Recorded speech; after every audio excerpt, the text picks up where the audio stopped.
Iran জানিয়েছে লেবাননে Israeli বোমাবর্ষণ বন্ধ এবং যুদ্ধবিরতি কার্যকর না হওয়া পর্যন্ত তারা পাকিস্তানের ইসলামাবাদে অনুষ্ঠিত কোনো আলোচনায় অংশ নেবে না।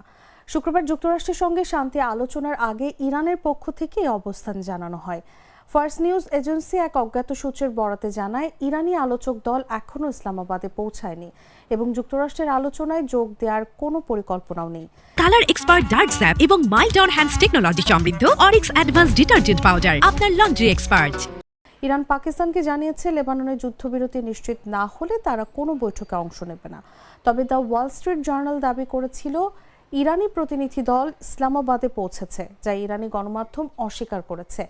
ইরানের পররাষ্ট্র মন্ত্রণালয় বলেছে, আলোচনার শর্ত হলো লেবানন সহ সব ফ্রন্টে যুদ্ধ বন্ধে যুক্তরাষ্ট্রের প্রতিশ্রুতি। এদিকে লেবাননে ইসরায়েলি হামলা অব্যাহত রয়েছে বলে জানা গেছে। ২রা মার্চ থেকে এখন পর্যন্ত ১,৭৩৯ জন নিহত এবং ৫,৫০০-এর বেশি আহত হয়েছে।